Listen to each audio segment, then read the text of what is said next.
아나운서 김진희였습니다. KBS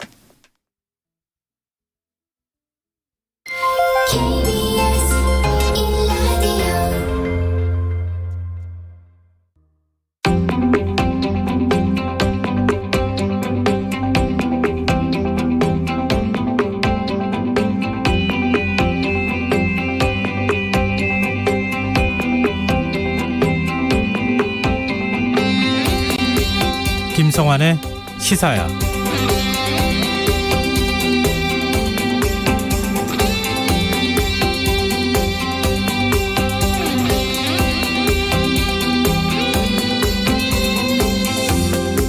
안녕하십니까. 시사평론가 김성환입니다. 허위 조작 보도에 징벌적 손해배상을 적용하는 언론중재법 개정안이 오늘 국회 상임위를 통과했습니다. 민주당은 국민 피해를 최소화하기 위해 여론을 충분히 수렴했다는 입장이지만 국민의힘은 날치기 처리라며 반발하고 있는데요. 이 문제 어떻게 봐야 할까요? 여야는 서로를 향해 국회 선진화법 정신을 짓밟았다는 비판을 쏟아내고 있습니다. 국민의힘은 쟁점 법안을 최대 90일까지 심의하도록 한 안건 조정위의 취지가 무력화됐다면서 민주당이 협치 정신을 파기했다고 주장하고 있고요. 민주당은 국회 중재법 처리 과정에서 야당 의원들이 물리력을 사용했다면서 국회 선진화법을 위반했다고 지적합니다. 여당이 단독으로 기립 표결한 언론중재법 개정안. 법의 시급성에 대해선 여러 의견이 나올 수 있겠습니다만 법이 당위성을 확보하기 위해서라도 절차적 논쟁은 피했어야 하는 게 아닌지 아쉬움을 표하는 목소리도 나오는데요. 자세한 정치권 소식 잠시 후 뉴스에서 자세히 살펴보겠습니다. 코로나19 사태가 장기화하면서 의료인력 부족 문제가 심각한 상황입니다. 보건의료노조는 더는 버티기가 힘들다며 총파업을 예고하고 나섰는데요. 어떤 상황인지 더 깊이 있게 들여다보는 인터뷰 시간에 보건의료노조 실무교섭단장과 이야기 나눠보겠습니다. 목요일 코너죠. 경제 이슈를 쉽고 재미있게 풀어보는 박정훈의 경제한방. 오늘은 반도체 관련 주가 연일 하락세를 보이고 있는 이유가 무엇인지 시장 상황을 분석해보려고 하는데요. 많은 관심 부탁드리겠습니다. 김성환의 시사에는 청취자 여러분들의 관심과 참여를 기다립니다. 방송 내용과 관련해 의견 있으신 분들은 문자 보내주십시오. 당첨된 분들께는 모바일 상품권 보내드릴 텐데요. 참여하실 번호는 샵9730이고요. 짧은 문자는 50원, 긴 문자는 100원의 이용료가 부과됩니다. 콩 게시판을 통해서도 무료로 참여하실 수 있고요. 콩 어플리케이션과 KBS 라디오 유튜브 채널을 통해서도 저희 방송을 실시간으로 시청, 참여하실 수 있습니다.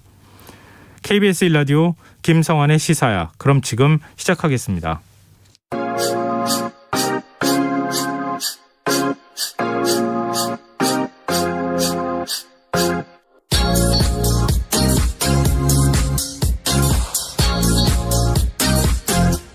KBS 1라디오 김성환의 시사야.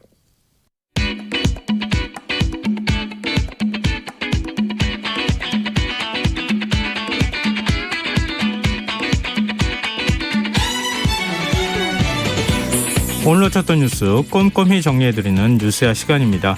오늘은 곽재훈 프레시안 기자 나와 계십니다. 안녕하세요. 네, 안녕하세요. 네, 코로나19 확진자 수 현황부터 좀 살펴볼까요? 네, 중앙방역대책본부는 오늘 자정기준 신규 확진자가 2,152명 늘어서 누적 23만 808명이 됐다고 밝혔습니다. 어제보다 신규 확진자 수가 347명 늘면서 2,000명 선을 넘어 2,100명대로 올라선 건데요. 2,000명대 신규 확진자는 이 코로나19 사태 최다 기록인 지난 11일에 2,222명 이후 8일 만입니다. 2,152명 자체도 두 번째 2,000명대이자 두 번째로 큰 규모입니다. 확진자 발생 내역을 보면 지역 발생이 2,114명, 해외 유입이 38명이었고요. 이 지역 발생자 중에는 서울, 경기, 인천 등 수도권이 1,364명으로 전체 64.5%를 차지했고 비수도권은 35.5%였습니다. 걱정스러운 점은 2학기 시작과 동시에 확진 판정을 받은 학생들이 늘고 있다는 점이에요. 네, 오늘 교육부에 따르면 지난 12일에서 18일 한 주일 동안 전국에서 이 코로나19 양성 판정을 받은 학생이 1,137명으로 나타났는데요. 하루에 162.4명꼴로 지난 1학기에 최다 일평균 확진자 수 146.5명을 훌쩍 넘어섰습니다. 지난 3월 1일부터의 누적 학생 확진자 수는 12,021명입니다. 네, 오늘 오후 9시 잠정 집계시는 나왔습니까? 네, 방역당국과 지자체에 따르면 오늘 자정부터 오후 9시까지 이 신규 확진자는 총 1,770명으로 집계가 됐는데요. 어제 같은 시간 대비 225명이 줄어들었습니다. 이에 따라 오늘 자정 기준으로 발표될 신규 확진자 수는 1,900명대 중후반에서 많게는 2,000명대 안팎에 달할 것으로 보입니다. 네, 거의 뭐 오늘하고 큰 차이가 없다 이렇게도 봐야 될 것 같은데요. 좀 정확한 수치는 내일 좀 확인해 보도록 하죠. 백신 접종 얘기도 좀 해볼까요? 아스트라제네카 잔여 백신 접종 연령을 낮춘 것이 적절했느냐, 이거 여기에 대해서 여러 견해가 나오고 있는데 방역 당국은 백신 접종으로 인한 이득이 위험보다 훨씬 크다 이런 입장을 밝혔네요. 네, 그러니까 4차 대유행 상황을 고려할 때 그렇다 이제 방역 당국에서 이렇게 밝혔는데요. 네. 코로나19 예방접종 대응 추진단의 김기남 예방접종기획반장은 오늘 브리핑에서 이 연령별 접종 이득과 위험을 비교한다면 30세 이상에서는 접종의 이득이 훨씬 크다고 밝혔습니다. 이 김 반장은 아스트라제네카 백신의 접종 권고 연령을 50세 이상으로 상향 조정한 것은 6월 말이었는데 당시에는 코로나19 확진자 수가 하루 600명 수준이었고 현재는 2,000명 이상까지도 상회하는 수준이라면서 방역 상황이 달라지면 연령별 접종 이득도 극명히 바뀌게 된다고 지적했습니다. 그러면서 현재 델타 변이 바이러스로 인해 4차 유행이 진행 중인 상황을 감안하면 30세 이상에서는 접종 이득이 큰 것으로 분석된다고 강조했습니다. 감염 우려가 굉장히 높아진 상황이니까 젊은 층에서 상대적으로 좀 부작용이 나타날 가능성이 있잖아요. 아주 극히 적은 사례이긴 하지만 그러니까 그걸 비교해 봤을 때 지금은 백신을 접종하는 게 더 이득이 크다 이렇게 얘기할 수가 있겠네요. 그렇죠. 근데 40대 이하 연령층에 대한 백신 10부제 예약이 오늘로 마무리됐는데요. 젊은 층의 백신 접종 참여율이 그렇게 낮은 것은 아니다 이런 진단이 나왔어요. 네, 오늘 오후 6시부로 이제 18세에서 49세 연령층 사전 예약 10부제가 종료가 되는데요. 이 다음 달 중순까지 추가 예약 기회가 부여가 되게 됩니다. 이 김기남 반장은 이 관건은 18세에서 49세 연령층의 예약률이라고 지적을 하면서 현재까지의 예약률 수준과 앞으로 추가로 예약에 참여할 분들을 고려하면 추석 전까지 1차 접종 목표, 즉 전 국민의 70%는 달성 가능한 것으로 판단한다고 말했습니다. 앞서 오늘 자정 기준으로 예약이 종료된 1,378만 9천여 명 가운데 60.4%가 예약을 완료했습니다. 그리고 방역당국이 백신 접종 확대를 위해서 인센티브 제공 방안도 지금 검토하고 있는 중입니까? 네, 예방접종 대응추진단의 배경택 상황총괄반장은 오늘 브리핑에서 이 백신 접종 인센티브 관련 질의를 받고 코로나19와 관련해 가장 확실한 대응 방법은 예방접종 확대와 사회적 거리두기를 통한 방역수칙 준수라면서 예방접종을 확대하기 위한 방안 중 하나로 향후 일정 시점에 인센티브 방안을 검토할 수 있다고 답변을 했습니다. 이것은 이 거리두기 자문기구인 생활방역위원회 이제 어제 회의에서 나온 일부 전문가들 의견과 궤를 같이 하는 건데요. 네. 이 회의에서 이 위원들은 백신 접종률 그리고 예약률을 높이려면 사적 모임 제한 인원 기준 등을 따질 때 이 백신 접종자는 제외하는 등 인센티브를 줘야 한다 이런 주장을 한 것으로 알려졌습니다. 이것은 당초 지난달 1일부터 정부가 시행을 하려다가 이 수도권 중심 4차 대유행이 본격화하면서 일단 유보가 된 그것과 이제 같은 내용입니다. 그러면 사회적 거리두기 단계를 유지하더라도 이런 방식으로 조금 완화하는 인센티브를 주는 이런 방안까지도 검토는 하고 있다는 얘기가 되겠네요. 네, 근데 뭐 그러니까 확정된 건 아니고요. 네. 일단 이제 말하자면 백신 접종률을 좀 더 높이기 위해서 이제 이런 말하자면 인센티브 방안도 정부에서 지금 검토를 하고 있다. 현재까지는 요 정도입니다. 네, 자, 화제를 좀 바꿔볼까요? 언론중재법 개정안 오늘 국민의힘 반발 속에 국회 문화체육관광위원회 전체회의를 통과했네요. 네, 결국 이 언론중재법 개정안이 강행 처리가 됐는데요. 뭐 오전 11시 45분께부터 이 국회 문화체육관광위원회 전체 회의가 열렸고 약 2시간가량 여야 간 설전을 주고받은 끝에 이 민주당이 야당의 격렬한 항의를 뚫고 안건을 가결시켰습니다. 야당 의원들은 이 위원 장석을 둘러싸고 의사진행을 막으려 했지만 민주당 소속 도종환 위원장은 기립 표결 방식으로 의결을 강행했는데요. 표결 결과는 재석 16인 중 찬성 9명이었습니다. 현장 분위기는 어땠습니까? 야당에서 굉장히 거세게 반발을 했다는데. 네, 야당 의원들이 이제 도종환 위원장이 의사 진행을 하는 도중에 이제 마이크를 이제 마이크에 대고 이제 말을 못하도록 마이크를 이제 자기들 쪽으로 이제 끌어당기고 네. 그러면서 말을 막고 뭐 이런 장면도 나왔고요. 네. 또 뭐 막 그 재석 16인 중 찬성 9명으로 가결이 됐다. 도 위원장이 이렇게 선포하니까 뭐 여기가 북한이냐 평양이냐 뭐 이런 비난까지 나왔습니다. 또 이준석 대표와 김기현 원내대표 등 당 지도부도 모두 이 문체위 회의장 인근으로 와서 약 3시간 가까이 항의에 나섰고요. 특히 이제 그 문화체육관광위원회 회의장 안에도 이제 뭐 김도우 의원, 곽상도 의원 등 이제 야당에서 좀 그 말하자면 강성 투쟁을 네. 앞장서온 의원들이 그 회의장 안으로 들어와서 강하게 항의를 하기도 했습니다. 이 2시간 동안 진행된 회의는 분위기가 뭐 상당히 그러니까 분위기는 상당히 좀 좀 촉박했습니다만 상당히 뭐 논의 내용은 거의 평행선을 달렸는데요. 야당에서는 어제 이제 여당 단독으로 진행된 안건조정위원회에 대해서 절차적 문제를 제기하는 한편 이제 법안 내용에 대해서 언론 단체들이 지적한 이제 이런 내용을 되풀이하면서 반복적으로 지적을 했고 네. 민주당은 이에 맞서서 이 징벌적 손해배상 조항은 뭐 언론으로 인한 서민들 피해를 막기 위한 것이다 이런 주장을 하고 또 중간부터는 이제 계속 빨리 표결 처리를 하자 이렇게 야당과 또 도종환 위원장을 압박을 했습니다. 국회 선진화법 위반 논란이 또 나왔어요. 그러니까 뭐 민주당 원내지도부에서요 오늘 이 그 상임위원회 통과가 된 이후에 네. 그 원내지도부에서 기자회견을 열어가지고 이 국회 폭력이 재현됐다 이렇게 주장하면서 반드시 법적 책임을 묻겠다 이렇게 밝혔는데요. 네. 앞서 이제 제가 말씀드린 대로 이제 도종환 이 문화체육관광위원장이 이 의결을 진행하는 과정에서 이제 야당 의원들이 의석을 둘러싸고 도종환 위원장이 얘기를 하는데 말을 못하도록 이제 앞에 있는 마이크를 자기들 쪽으로 이렇게 당기는 이제 그런 장면이 있었는데 네. 여기에 대해서 국민의힘 의원들의 무력에 의해 위원장 마이크가 파손됐다면서 이것을 회의 방해 행위다 이렇게 주장을 했습니다. 근데 국회법상으로만 보면 이렇게 뭐 상임위 회의 열 때 그 회의를 방해할 수 없도록 돼 있는 거는 맞잖아요. 방해를 하지 못하도록 돼 있는데요. 그러니까 네. 의사진행의 방해라는 것에 대해서 뭐 말하자면 이제 지금까지는 통상 뭐 말하자면 뭐 문을 막거나 뭐 문을 봉쇄해가지고 회의장에 네네. 못 들어가게 한다거나 몸싸움을 한다거나 이제 이런 건데 뭐 아니면 뭐 일단 의사봉을 뭐 뺏는다거나 이제 이런 거였는데 네네. 그 마이크 뭐 손에 들린 마이크가 아니라 그 책상 위에 놓여져 있는 마이크를 자기 쪽으로 끌어당긴 것이 여기에 해당되느냐 논란의 소지가 좀 있다. 오늘 또 새로운 사례가 하나 나온 것 같습니다. 네. 근데 국민의힘은 끝까지 법안 통과를 막겠다는 입장인데 의석수를 감안할 때 뾰족한 방법이 있을까요?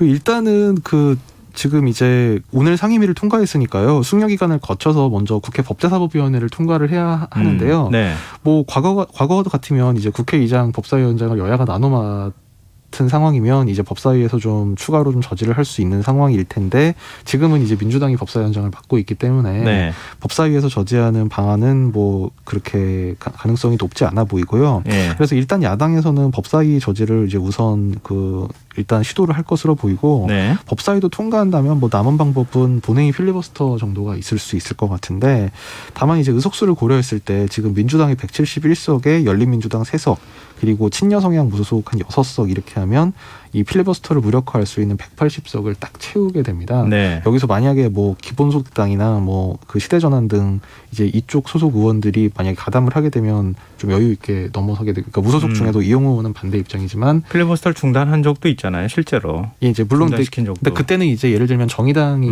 들어가서 뭐 182석, 186석 이제 이렇게 됐는데 이번 사안 같은 경우에는 정의당도 반대고 무소속 중에도 이용호 의원 같은 경우는 반대이기 때문에 네. 일단 찬성이 거의 확실시된 의원들만 놓고 보면 딱 180명 이렇게 될 것 같습니다. 그것도 조금 위험 부담이 있는 거군요. 간당간당하니까. 그게 또 부결되면 민주당 입장으로서는 좀 체면이 안 서는 일이기도 하잖아요. 시도했다가. 이제 그렇기 때문에요. 이제 오히려 이제 그 180명을 다 동원을 해서 100% 동원이 된다고 하면 뭐 무력화는 할 수 있을 것 같은 뭐 그런 상황이긴 합니다. 네. 혹시 청와대가 입장을 냈습니까? 네, 오늘 청와대 핵심 관계자로부터 관련 언급이 나와서 눈길을 끌었는데요.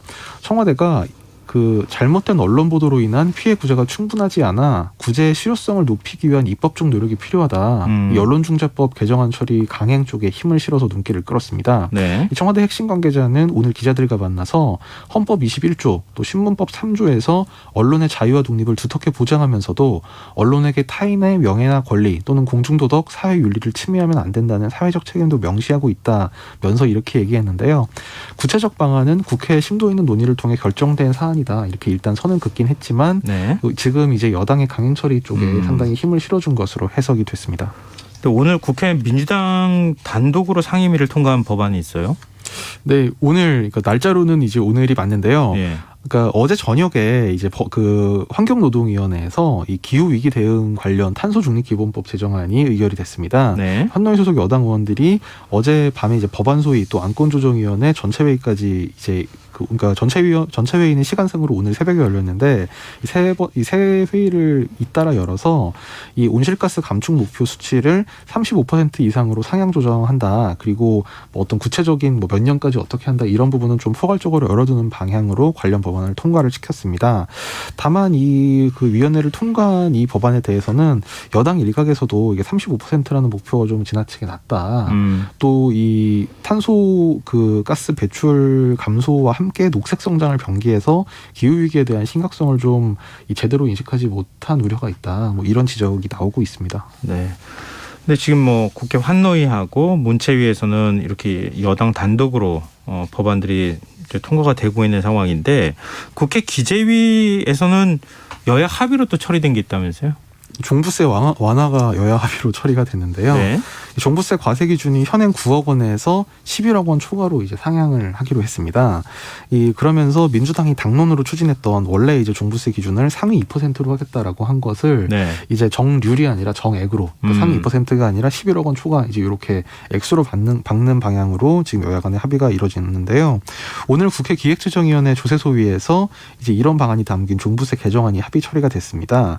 그래서 종부세 추가 공제 기준이 3억 원에서 5억 원으로 그리고 과세 기준액은 11억 원으로 상향하는 이제 내용으로 이제 의결이 됐고요. 네. 당초 이제 민주당에서는 이 대선을 의식해서 보유세 강화 정책을 포기하고 종부세 완화 쪽으로 선회를 하면서 이 주택가격 상위 2% 이 정률 과세를 당론으로 채택을 했는데 국민의힘이 이에 대해서 반발을 하면서 여야 간의 이제 의견을 좀 조정하면서 오늘 이제 이런 합의안이 도출이 됐습니다. 네. 다만 이제 뭐 2%냐 11억 원이냐 이제 이 부분에 대해서는 그 올해 상위 2% 주택 공시가격 기준이 10억 6,800만 원이어서 네. 뭐 사실상 큰 차이가 없을 것이다. 뭐 이런 해석 그 관측도 나오고 있습니다. 실제로 민주당 이제 기재위 간사 김영진 의원도 과세 대상자가 똑같다. 상위 2%가 11억 원이다. 이렇게 얘기를 하기도 했는데요. 네.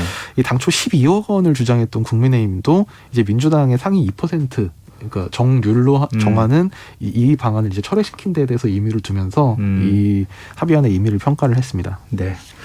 지금 여러분께서는 KBS 라디오 김성환의 시사회와 함께하고 계십니다. 계속해서 뉴스와 이어가겠습니다. 황교익 맛 칼럼니스트 경기관광공사 사장 내정 논란 좀 새로운 국면으로 들어간 것 같아요. 네, 좀 정리되는 그러니까 이 논쟁 자체도 정리가 되는 수순으로 이제 가고 있는 것 같고요. 네. 이 황교익 그 경기관광공사 이 사장 내정자도 아마 지금 거치에 대해서 좀 숙고에 들어가는 이제 그런 국면이 되고 있습니다. 네. 먼저 이제 이낙연 전 대표가 이 본인 이제 대선 캠프의 신경민 부위원장 발언에 대해서 간접적 사과 입장을 밝혔는데요. 네. 오늘 국회에서 기자들과 만난 자리에서 이 기자들의 질문을 받고 저희 캠프에 책임 있는 분이 친일 문제를 거론한 것은 지나쳤다고 생각한다. 이렇게 얘기를 했습니다. 네, 황교익 막 칼럼니스트도 나도 지나쳤다 이렇게 했어요. 네, 뭐 사실 그 부분은 이제 그 이낙연 좀 해석하기에 따라서 이낙연 전 대표의 사과가 좀 충분하지 않았다. 똑같은 표현을 사용했다. 네, 그래서 일부러 얘기네. 똑같은 표현을 사용해서 그럼 저도 연미복 부분은 지나쳤다고 생각한다. 똑같은 표현을 사용해서 이게 좀 말하자면 뭐 받아들이고 좀 수긍하는 것인지 아니면 물러서지 않겠다는 것인지 그 부분은 좀 그게 이제 한 오후 한 3-4시 정도 일이었는데 그때는 네. 좀 이제 해석이 좀 분분했는데요. 네. 오후 들어서 이제 그 민주당 이해찬 전 대표가 이 황교익 내정자에게 전화를 해가지고 뭐 좀 양해해 달라는 취지로 이제 양해를 구했고 네. 이후에는 좀 상당히 분위기가 누그러진 쪽으로 가고 있습니다. 그럼 내일 뭐 입장을 발표한다 이런 얘기도 있던데 내일 입장 발표하면은 자진 사퇴 쪽으로 그럼 기우는 겁니까? 뭐 그거는 이제 뭐 사실 이제 황 내정자 입장이 나와봐야 정확하게 알 수 있을 것 같은데요. 왜냐하면 이제 황 내정자가 좀 뭐랄까요 그 어떤 정치적인 이런 발언을 하는데 뭐 네. 예측 가능한 면보다는 그렇지 않은 면이 좀 더 있는 뭐 그런 성향이 좀 있기 때문에 네네. 그런데 일단 오늘 아까 오후에 SNS에 올린 글에서 그 이해찬 전 대표와 자신의 통화 내용을 이제 쓰면서 동지가 이런 것이구나 처음에는 울컥했다. 그러면서 시간이 지나면서 내가 왜 이러고 있는지 고민하게 됐다. 또 문재인 정부 성공은 민주당 정권 재창출로 확인돼야 한다. 그래서 함께하는 길을 찾겠다. 이런 글을 올리면서 내일 오전까지 입장을 정리해 올리겠다. 이렇게 이야기를 했습니다. 네. 내일 어떤 입장을 발표할지 좀 지켜보고요. 이해찬 전 대표가 일종의 소방수로 나섰다고 하는 것도 좀 주목이 되네요. 그리고 이런 가운데 또 다른 논란이 하나 생겼는데 오늘 시사 정치 유튜버들이 이낙연 캠프에서 블랙리스트를 만들었다 이러면서 공동 성명을 냈어요. 네, 뭐 고발뉴스 TV, 뭐 김용민 TV, 열린공감 TV 등의 이제 유튜브 채널 운영자들이 오늘 입장문을 내서 이낙연 캠프가 자기에게 비우호적이란 예단으로 우리를 지목하고 방송 내용과 성향을 분석한 개문서를 제작했다. 이렇게 주장을 하면서 이낙연 캠프의 이 문서를 이낙연발 블랙리스트라고 표현을 했는데요. 이낙연 캠프는 이에 대해서 블랙리스트라는 주장은 어불성설이다. 그러니까 왜냐하면 이제 뭐 이 사람들에 대해서 뭐 이런 유튜브 채널에 대해서 뭐 캠프에서 뭐 이를테면 이익을 제공하거나 뭐 손해를 끼칠 수 있는 부분이 전혀 없고 다만 이제 정치인의 입장에서 자기들에게 우호적인 채널과 그렇지 않은 채널을 이제 분류해서 정리했을 뿐이다. 이렇게 반박을 했습니다. 네. 이제 국민의힘 얘기도 해볼까요? 이른바 윤석열 정리 발언 녹취록을 둘러싼 갈등. 이것도 좀 정리가 되는 분위기로 가는 건가요? 요거는 이제 뭐 이제 그 황교익 그 내정자 논란처럼 뭐 양측이 어떤 설명하고 양해하고 이제 이런 과정을 거치기보다는 양측에서 모두 그러니까 수긍은 안 하지만 여기서 그냥 멈추겠다. 그렇죠. 이제 이준석 대표 측이나 원희룡 전 제주지사 측이나 그냥 뭐 서로 이제 더 이상 왜냐하면 그 보수 언론을 포함해서 당 안팎에서 너무나 이 대립 자체에 대해서 이제 큰 걱정 비판을 하고 있기 때문에 이 논쟁을 끌어가기가 상당히 양측 다 부담이 되는 상황인 것 같습니다. 그래서 이준석 대표는 오늘로 이틀째 이 관련 사안에 대해서 거의 침묵, 뭐 무건수행 수준으로 말을 아끼고 있고 원희룡 전 지사도 어제 저녁에 이제 이 대표가 잘못을 사실상 인정한 것으로 생각한다 이렇게 본인이 일방적으로 승리 선언을 한 다음에 그 다음부터는 이제 추가로 말을 안 하고 있습니다. 그래서 이게 뭐 어떤 대화를 거쳐서 이제 뭐 합의점을 찾았다기보다는 양측이 그냥 서로 말을 아끼면서 이대로 그냥 이렇게 뭐랄까요 이제 서서히 이 논란이 사그라들길 기다리겠다. 작아지는 이제 그런 모습으로 갈 것 같습니다. 일단 휴전인 것인지 이건 좀 봐야 되지 않을까 싶은데요. 선관위원장 선임하는 문제 가지고 다시 충돌할 수 있다 이런 얘기도 나오니까요. 그리고 이 최근에 지금 최재형 전 감사원장이 이번 문제와 관련해서 적극적으로 목소리를 내고 있는 것 같네요. 네, 최재형 전 감사원장 이 사안뿐만 아니라 전반적으로 굉장히 활발하게 적극적인 태도를 최근에 많이 보이고 있는데요. 오늘 이 사안에 관련해서 SNS에 글을 써서 국민의힘이 볼성사나운 내부 분열에 빠져 있다. 당대표와 대선 예비후보 사이 녹음 여부를 두고 벌어지는 진실 공방을 보며 허탈하지 않을 국민이 없을 것이다. 이렇게 현상을 지적을 하고 비판을 하면서 이런 내부 분열로 인해 정권 교체라는 시대적 소명을 완수하지 못한다면 역사의 죄인이 되는 것이다. 이렇게 경고를 했습니다.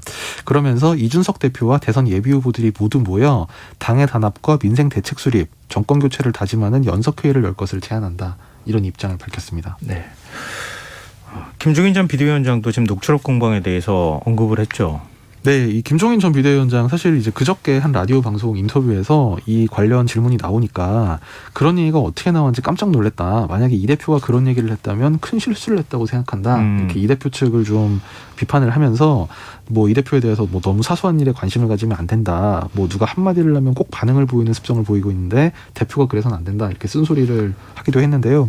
오늘도 이제 광주 방문 자리에서 이 정당에서는 일어날 수 있는 상황이라 대수롭지 않게 생각한다면서 며칠 사이에 진정될 것으로 생각한다. 뭐 이런 전망을 밝혔습니다. 이 김 전 비대위원장은 이준석 대표가 당대표 취임일에 이 당의 변화를 가져오려고 애를 많이 쓰고 그런 노력 과정에서 다소 무리한 것도 있고 그래서 잡음도 있는 것 같다. 이렇게 평하면서 본인 스스로 전반적 상황을 재조정할 수 있는 생각을 갖고 있으면 여러 잡음은 곧 해소될 것이다. 그래서 문제를 단시간 내에 해소할 것으로 생각한다. 뭐 이런 기대 겸 충고 이런 입장을 밝혔습니다. 김 전 위원장이 이른바 무릎 사과 이후 1년 만에 5.18 민주매주를 찾은 것, 이 행보들을 어떻게 해석해야 됩니까? 네, 그러니까 말씀하신 대로 이제 김종인 전 비대위원장이 비대위원장 시절에 그 작년 8월경이었죠. 이제 그때 그 광주 5.18 묘지를 방문해서 그 무릎을 꿇고 광주 희생자 그리고 유가족들에게 사과 입장을 밝혔는데 네. 오늘 1년 만에 그 묘지를 다시 찾은 것은 말하자면 당시의 사과 선언에 대해서 좀 그 진정성이 있다. 그렇죠. 이제 진정성이 네. 있다. 네. 이게 일회성 이벤트로 선거용으로 한 것이 아니었다. 이제 이 부분을 강조한 것으로 보이고요. 기자들의 질문에 김 전 위원장은 1년 전 여기에 와서 그동안 국민의힘 전신 정당이 제대로 표현하지 못한 5.18 민주화운동에 대한 당의 공식적 사죄 계기로 삼았다. 1년 된 날이라 다시 한번 찾아야겠다 생각했다면서 당이 지속적으로 호남 지역에 관심을 가지면서 그동안 했던 걸 해야 한다. 이렇게 강조를 했습니다. 국민의힘 내부에선 김 전 위원장 등판론이 자꾸 무럭무럭 나오기도 하던데 이해찬 전 대표 같은 역할을 해줄 만한 사람이 좀 필요하지 않겠느냐 이런 얘기가 또 나올 가능성도 있겠습니다. 오늘 뉴스야 여기까지 하겠습니다. 지금까지 곽재훈 프레시안 기자였습니다. 고맙습니다. 감사합니다.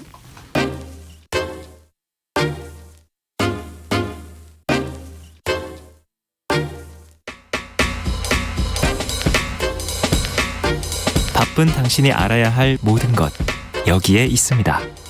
KBS 1라디오 김성환의 시사야.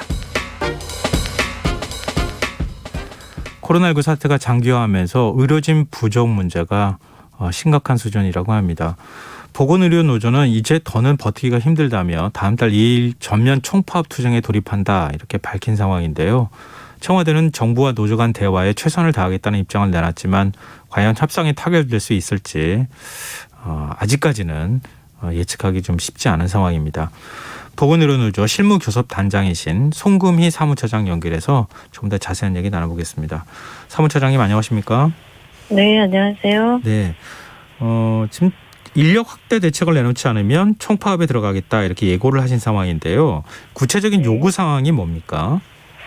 우선은 크게는 우리 공공의료 확충과 보건의료 인력 확충인데요. 예. 네, 우리나라 공공의료 병상이 전체 병상의 10%가 채 안 됩니다. 관련해서 이렇게 국가적 재난인 감염병이 터졌을 때 환자를 수용할 수 있는 병상 수가 굉장히 부족하고요. 기존에도 부족하지만 이런 재난 시기엔 더욱더 공공병원의 필요성이 강조되는 만큼 중요하다고 생각이 들고요. 예. 공공병원을 세우는 것뿐만이 아니라 거기에 시설 장비, 인력 인프라 구축은 물론이고 어쨌든 필수 의료를 제공해야 되는 게 공공의료기관의 목적이기 때문에 거기서 발생하는 공익적 적자는 해소되어야 그 공공병원 역할을 제대로 할 수 있을 것이라고 생각을 합니다. 그리고 열악한 근무 환경을 개선하는 데 가장 첫 번째가 보건의료 인력 확충입니다. 네. 지금 아시다시피 의료 현장의 이직률이 굉장히 높거든요. 네. 관련해서 이 열악한 근무 환경을 안정적으로 개선해야 되고요.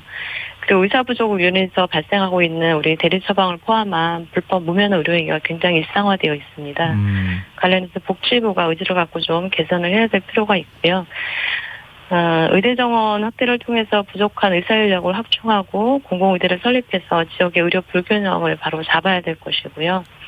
그리고 의료기관 내 이제 어쨌든 생명 안전을 다루는 사업장이기 때문에 비정규직 고용 제한을 통한 평가 기준 강화를 통해서 환자 안전과 양질의 의료 서비스를 제공하게 하는 것이 우리 보건의료노조의 8대 대정부 요구이기도 하고 현재 복지부와의 쟁점 사항입니다. 지금 이게 한꺼번에 풀기에는 너무나 많은 얘기들이 있는 상황 아닐까 싶은데요. 네. 지금 의료 현장 인력 부족이 얼마나 심각한 상황입니까? 저희 보건의료노조가 매년 거의 7만 조합원을 대상으로 올해는 8만이지만 실태 조사를 실시하고 있는데요. 매년 네. 80%가 넘는 조합원들이 평소에 또 고질적인 인력 부족을 느끼고 있고 예. 그로 인해서 노동 강도가 강해지고 있다고 호소하고 있습니다. 그래서 5명 중 4명은 이직을 고려하고 있다고 실제 답변을 했고요. 네. 실제 입사 후에 1년 내 사직하는 우리 신규 간호사는 2명 중 1명꼴로 사직한다고 보면 될 것 같습니다. 지금 이제 방역 현장에서 방호복 근무 규정 시간이나 휴식 시간조차 제대로 지켜지고 있지 않다. 이런 이제 호소하는 목소리가 나오는데요. 실제 네네. 실태가 어떻습니까? 사실 24시간 환자 곁을 지키는 인력이 간호사인데요. 예. 실제 휴게 시간 처음에는 이제 방호복을 입고 근무하는 것 자체가 너무 힘들기 때문에 2시간 방호복을 입고 일하고 2시간 휴게 시간을 갖고 이런 지침이 있었어요. 예. 근데 워낙 인력이 부족하다 보니까 거의 4시간 이상을 방호복을 그대로 입고 일하게 되는 경우가 허다했죠. 그리고 중환자를 보는 이제 병원 전담병원 같은 경우에는 네. 주유조차도 제대로 보장받지 못하는 경우도 꽤 있었고요. 근데 지금 10%도 안 되는 공공병원이 환자의 80% 이상을 지금 코로나19 환자의 80% 이상을 담당하고 있지 않습니까? 네네. 근데 공공병원 의료진의 업무 과중 어느 정도입니까? 사실 코로나 전과 이후에는 의료 인력의 변화가 반드시 있어야 되는데요. 네. 현재 없는 상황이고 그러다 보니까 쉽게 얘기하면 2-3명이 해야 될 일을 1명의 간호사가 하고 있다고 보면 이해가 빠를 것 같습니다. 정부에서 이제 뭐 임시 간호사를 고용해서 파견 인력으로 주기도 하고 했지만 실제 현장에서는 오히려 임상 경험이 많은 간호사들이 아니었기 때문에 그리 도움이 되지 않았다고 하고요. 예. 오히려 그 파견된 간호사들의 처우가 일시적으로 굉장히 좋았기 때문에 기존에 현장에 있었던 의료진 간의 갈등만 부추겼다는 비판도 많습니다. 이 심리적인 스트레스를 호소하는 의료진들도 상당히 많다고 하던데요. 네네. 그러니까 이 심리적인 부분이라고 하면은 예를 들면 확진자하고 접촉하거나 환자하고 접촉하는 과정에서 엄청난 스트레스를 받는다 이런 얘기입니까? 그런 부분들도 있고요. 네. 일단 의료 현장이 환자의 생명을 다루는 곳이기 때문에 기본적인 스트레스가 있다고 보셔야 되고요. 네. 일단 당장 부족한 인력으로 환자를 봐야 되는 문제부터 불규칙한 교대 근무, 그리고 야간 노동으로 인한 스트레스, 그리고 환자 보호자나 상사, 동료 간의 폭언, 폭행 이런 것에 굉장히 무방비로 노출될 수밖에 없는 환경이 그 원인이 아닐까 생각을 하고요. 네. 일단 코로나 환자 자체도 지금 심리적인 이제 스트레스 우울증이라는 것은 대인관계에서 오는 우울증이 굉장히 많을 것 같아요. 예를 들면 이제 일부 엄마 아빠들이 우리 아이들이 엄마 아빠가 병원에 근무한다는 것을 얘기하지 못할 정도로 내지는 학부모 모임에서 병원에 다닌다고 하면 좀 꺼려할 정도로 이런 스트레스도 굉장히 좀 비상식적이긴 한데 그런 스트레스도 굉장히 많았죠. 근데 이게 꺼려진다는 게 무슨 의미죠? 그러니까 뭐 감염을 시킬 수 있다 이런 것 때문에 꺼려진다는 건가요? 네. 그렇죠. 병원에 다닌다는 것 자체로 좀 멀리하려는 일반인들의 생각이 조금 저는 비상식적이긴 한데 그런 것 때문에 스트레스도 있었다고 하더라고요. 보건의료 노조가 보건복지부하고 교섭을 지금 어디까지 진행하신 겁니까? 지금 12일까지 해서 현재 9차까지 협상 자리를 가졌고요. 네. 1차적으로는 이제 공공 분야하고 보건의료 인력 분야를 좀 구분해서 논의를 하고 있는데 실질적으로 복지부 입장이 대체적으로 공감한다, 우리도 노력해보겠다, 이렇게 얘기하지만 실질적으로 실효성 있는 답안을 아직까지는 갖고 온 것은 없다고 봅니다. 구체적으로 어떤 부분에 대한 태도나 이런 게 모호한 겁니까? 이 앞서 이제 쭉 어떤 것들을 요구하시고 있는지 말씀을 네네. 들었지만 예를 들면 의사협회가 정반대 입장을 보이잖아요. 의사 정원 늘리는 네네. 문제나 이런 것들도 그렇고 네네. 공공의료 확충에 대해서도 거세게 저항하면서 진료 거부를 네. 하는 사태가 벌어지기도 했는데 근데 그런 거는 다 같이 풀어야 될 문제니까 그렇지만 그렇지 않고 정부 차원에서 해결할 수 있는 문제 이런 것조차도 좀 소극적이라는 얘기입니까? 그래서 지금 저희가 이제 복지부에 요구하는 것은 지금 아까 사이사님이 말씀하셨던 것처럼 과제가 굉장히 많잖아요. 네. 그래서 단기적으로 해결할 수 있는 것이 있고 중장기적으로 가져가야 될 문제가 저희도 있다고 판단을 합니다. 그래서 이런 것들 좀 구분해서 복지부가 의지만 가지면 해결할 수 있는 예를 들면 네. 간호등급, 간호사들의 인력 문제, 간호등급 문제는 저는 의지만 갖고 있으면 할 수 있다고 보거든요. 특히 이 불법 의료 관련해서도 마찬가지고요. 이것은 의사의 업무가 고유 업무가 당연히 있고 간호사의 업무가 있고 그밖에 의료기사들의 업무가 당연히 분명히 있는데 네. 지금 의사가 부족한데도 불구하고 그것들을 현장에서 간호사들이 사실 현장에서 간호사들은 환자들의 그 민원을 해결할 수 있는 일은 거의 다 한다라고 보거든요. 네. 그렇게 하다 보니까 이제 의사들의 업무도 어쩔 수 없이 하게 되는 경우가 많아요.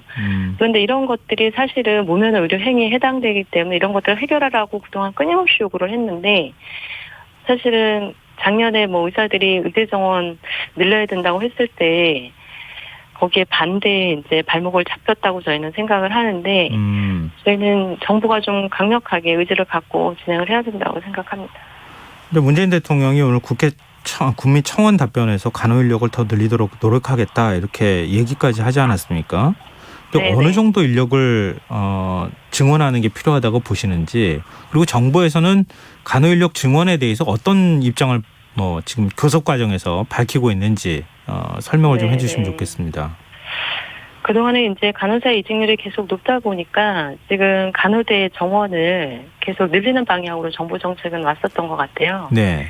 그런데도 불구하고 현장이 너무나 환경이 열악하다 보니까 실제 임상에 나오는 간호사는 50% 정도밖에 되지 않습니다. 그러니까 정원을 의대 학생 수를 늘렸다 하더라도 면허자를 늘렸다 하더라도 결국 임상에서 일할 수 있는 간호사는 여전히 똑같다는 것이죠. 네. 그래서 복지부도 방법을 조금 바꾼 것 같기는 합니다. 이게 지금 학생 수를 늘리는 정원을 늘리는 것이 중요한 것이 아니고 지금 현장의 열악한 환경을 이제 개선해야 되겠다 이렇게 방향을 잡기는 한 것 같아요.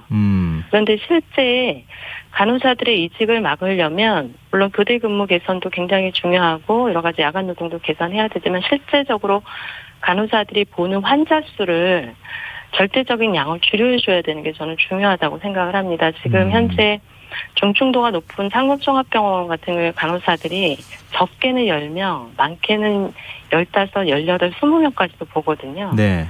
근데 이거는 저는 정말 해서는 안 될 짓이라고 생각을 해요. 간호사들한테. 네. 네. 말씀하십시오. 네, 그래서 지금 네. 이제 미국 같은 경우에는 법으로 이 간호사가 1인당 볼 수 있는 환자 수를 제한하고 있거든요. 그래서 네. 그것을 저희들이 요구하는 거고요. 이제는 더 이상 개별 병원에 맡겨놓을 것이 아니라 법으로 제도화해라.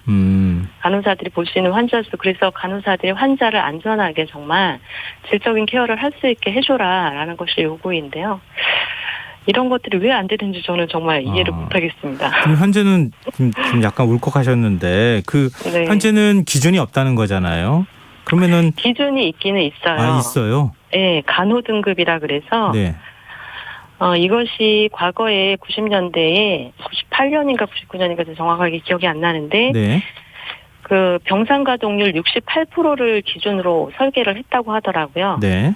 이게 간호사 1인당 전체 병상수 기준으로 전체 간호사 수를 나눠가지고 계산하는 방법인데 병상 가동률이 현재는 거의 80% 이상 되거든요. 네. 그러니까 과거의 기준 68%로 설계했던 기준이 현재는 안 맞는 거죠.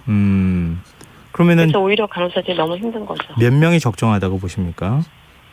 현장에서는 1대5로 부르게 해달라고 요구하고 있습니다. 간호사 사실은. 1명이 환자 5명을 네. 볼 수 있도록 해달라. 네, 네. 근데 이건 병원 쪽에서도 반대할 가능성도 있고, 좀 병원 쪽 의견은 들으셨습니까? 병원은 이제 당연히 이게 간호 수가로 연동되지 않으면 안 할 거예요. 이건 다 인건비하고 연동되기 네네. 때문에. 근데 네. 이제 이 간호 등급이라는 것은 수가와 연동되어 있거든요. 네. 그래서 네. 말씀하십시오. 충분히 간호 등급을 제도적으로 개선을 한다고 하면 병원은 인력을 충원하겠죠. 그럼 앞으로 지금 그 정부하고 교섭이 제대로 진행이 안 되면 총파업 지금 다음 달 하신다는 거잖아요. 네, 네. 조합은 어느 정도가 지금 참여하실 예정이세요? 저희는 필수유지 업무 사업장이에요. 병원이다 보니까. 네. 그래서 필수유지 업무를 제외하고는 모두 참여할 거라고 생각합니다. 앞으로 정부하고 그만큼 절실하다고 생각해 주시면 될 것 같습니다. 네, 알겠습니다. 정부하고 교섭을 정부 쪽에서도 지금 해결할 의지가 전혀 없는 건 아니니까요. 좀 전향적인 태도가 네네. 필요할 것 같고 보건의료 노조에서도 마지막 총파업 돌입하기 전까지라도 최선을 다해서 교섭을 좀 진행해 주셨으면 좋겠습니다. 오늘 말씀 고맙습니다. 네, 감사합니다. 네, 지금까지 보건의료 노조 송금희 사무처장이었습니다.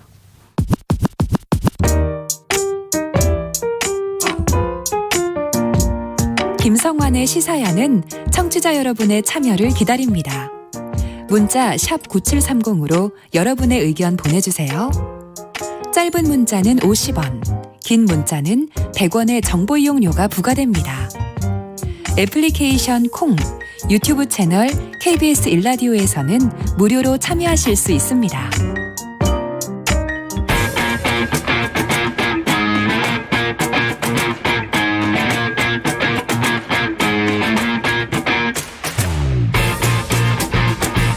경제정책부터 실물경제와 투자까지 어려운 경제 이야기 알기 쉽게 풀어보는 시간입니다. 박종훈의 경제한방, KBS 박종훈 기자 만나보겠습니다.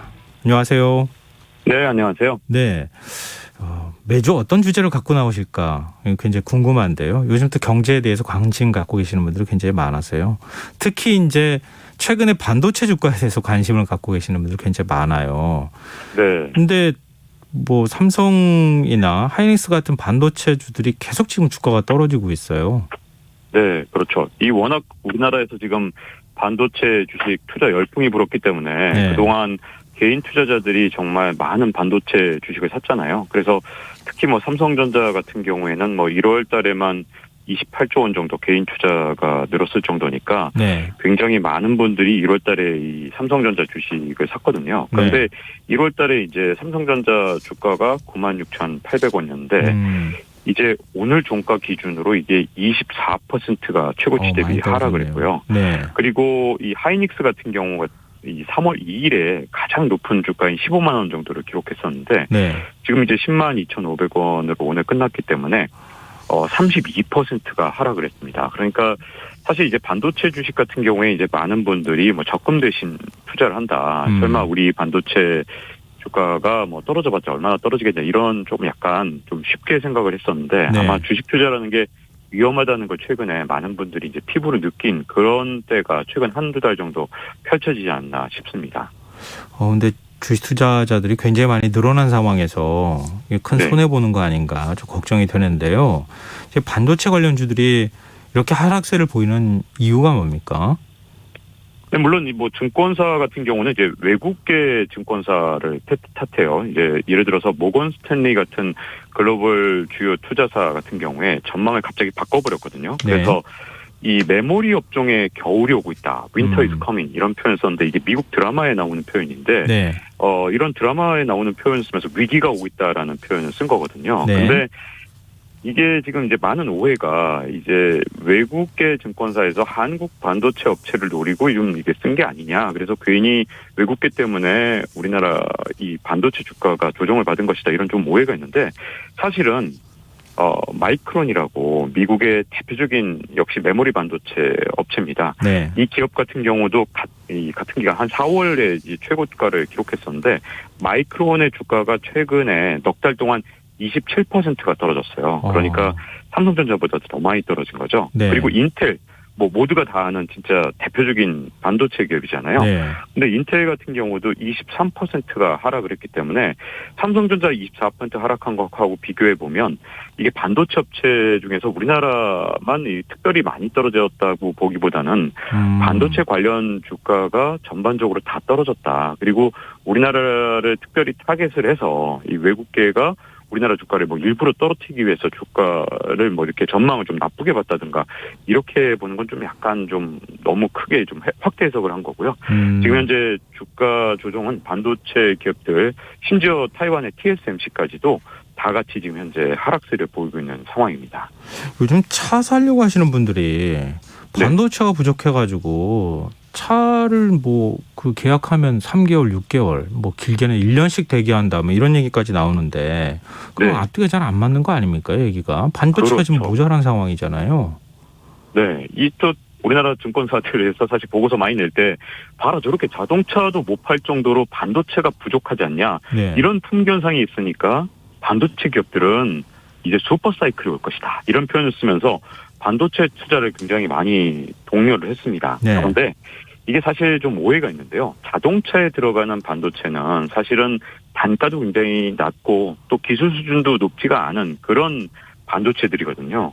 그런데 그러면 왜 이런 반도체가 풍견상이 있었냐면 네. 다들 뭐 우리나라 삼성이든 아니면 뭐 SK 하이닉스든 TSMC든 미국의 마이크론이든 전부 다 부가가치가 높은 뭐 예를 들어서 뭐 이 인공지능에 들어가는 반도체라든가 아니면 메모리 반도체에도 좀 더 단가가 비싼 걸 만들었는데 자동차용 반도체는 단가가 워낙 쌌기 때문에 그동안 투자를 안 했기 때문이거든요. 네. 그래서 사실 자동차용 반도체가 풍견상을 빚었다고 해서 이 다른 반도체 특히 우리나라 주력인 메모리 반도체까지 풍겼느냐 그건 아니었던 거죠. 그래서 사실은 자동차 때문에 많은 분들이 오해를 하고 더 많이 반도체 투자를 좀 한 측면이 있는데 이건 약간의 오해가 좀 이 투자를 좀 부추긴 측면이 좀 있는 거죠.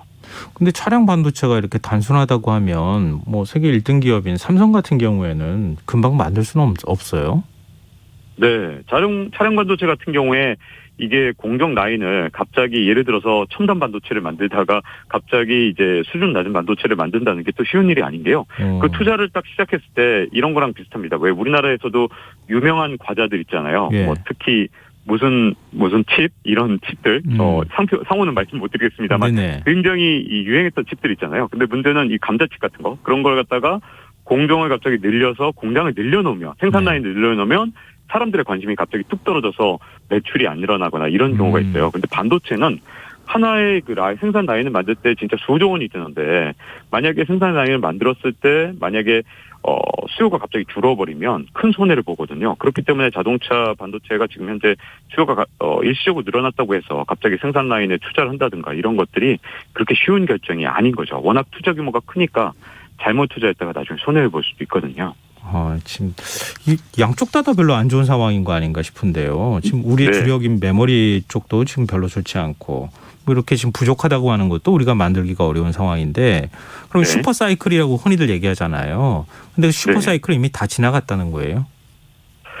이게 지금 이제 우리가 이제 여러 가지 장밋빛 희망이 너무 많이 나왔던 이유 중에 가장 큰 게 이제 제가 몇 번 말씀드린 적이 있습니다만 이 지난 연말 어떤 일이 있었냐면 미국에서 워낙 스마트폰이나 태블릿 PC나 아니면 이 퍼스널 컴퓨터 같은 수요가 굉장히 많았는데요. 그 이유가 이 재난지원금은 미국에서 엄청나게 나눠줬는데 근데 문제는 이걸 서비스업에 쓸 수가 없거든요. 미국 사람들 같은 경우에는 한 해 미국인들 전체 8.5조 달러를 서비스업에 쓰고 그다음에 제조업에 5조 달러 정도를 쓰고 있었어요. 다시 말하면 서비스업에 쓰던 돈이 훨씬 많았던 거죠. 그런데 서비스업에 돈을 쓸 수가 없게 됐죠. 그 이유가 코로나19 때문에 밖으로 나갈 수가 없으니까 흔히 타던 뭐 예를 들어서 미국 사람들 많이 타던 크루즈를 탄다든가 아니면 레스토랑에서 식사를 한다든가 이게 쉽지가 않게 되니까 이 사람들이 이 전부 다 이 퍼스널 컴퓨터나 아니면 스마트폰 같은 걸 지난해 연말에 바꿨단 말이죠.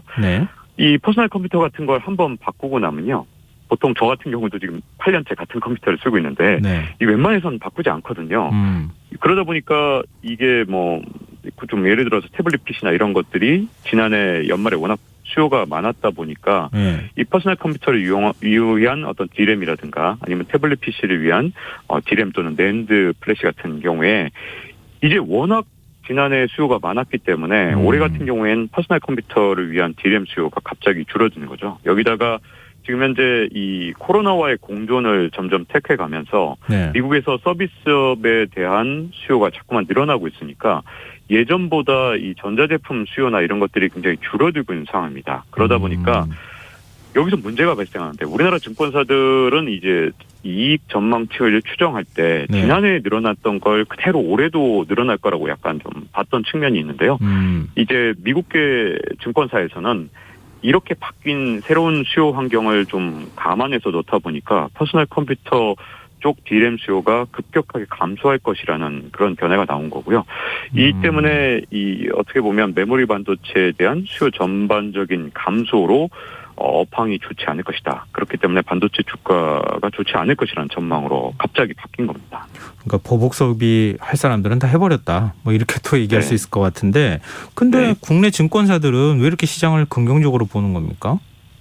그 중에 하나가 국내 증권사는 이제 서버 수요는 앞으로 늘어날 것이다 이렇게 얘기를 했는데요. 근데 문제는 지난해 이 코로나하고 서버 수요에 대해서 조금 자세히 좀 알 필요가 있는데 이 서버라는 게 보통 이제 우리가 이제 뭐 유튜브라든가 아니면 뭐 예를 들어서 구글 같은 걸 사용할 때 그 데이터를 저장하는 걸 이제 서버에 저장할 거 아닙니까? 근데 지난해 하반기에 있었던 일이 바로 유튜브가 두 번이나 이 말썽이 나서 이 서버가 다운된 적이 있었어요. 그래서 굉장히 큰 화제가 됐었는데 그 이유가 지난해 상반기 같은 경우에 갑자기 코로나19 때문에 어떤 일이 생길지 모르니까 서버를 증설하려다 말고 다 건설을 미뤘단 말이죠.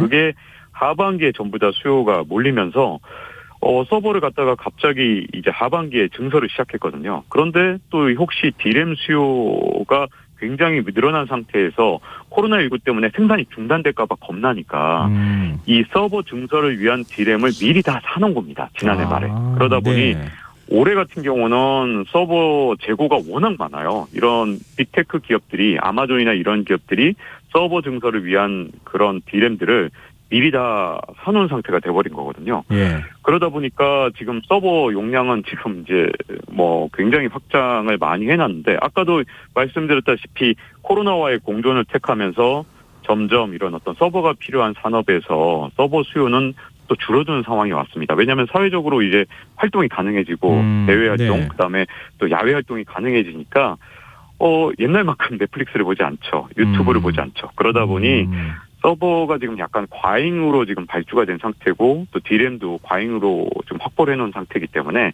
단기적으로 봤을 때는 메모리 반도체가 단기적으로는 약간 수요가 줄어들 수밖에 없는 상황. 물론 뭐 좀 더 장기적으로 본다면 뭐 미래 산업이 뭐 이런 어떤 데이터를 계속 필요로 하기 때문에 네. 뭐 서버를 계속 증설해 나가겠지만 아주 짧게 몇 달만 봤을 때는 지금 재고가 워낙 많기 때문에 네. 단기적인 업황이 좋지 않다는 그런 전망이 나오고 있는 거죠. 근데 암호화폐 가격이 메모리 반도체에 영향을 준다는 건 무슨 얘기예요, 이게? 네. 원래 이 비트코인이나 이런 주요 암호화폐를 캐는데 들어가는 게 두 개가 있습니다. 첫 번째는 일단 엄청난 전력이 필요합니다. 그래서 뉴질랜드를 공급할 만큼, 뉴질랜드 한 나라에 이 전기를 공급할 만큼 많은 전기가 비트코인을 캐는 데 들어가거든요. 네. 그리고 또 하나 필요한 게 바로 그래픽 카드인데 왜 그러냐면 그래픽 카드가 이제 화면에 이제 이 여러 가지 그래픽들을 표출해 주기 때문에 네. 단순 계산을 굉장히 빨리 할 수 있거든요. 근데 비트코인을 캘 때 필요한 게 바로 이런 단순 계산입니다.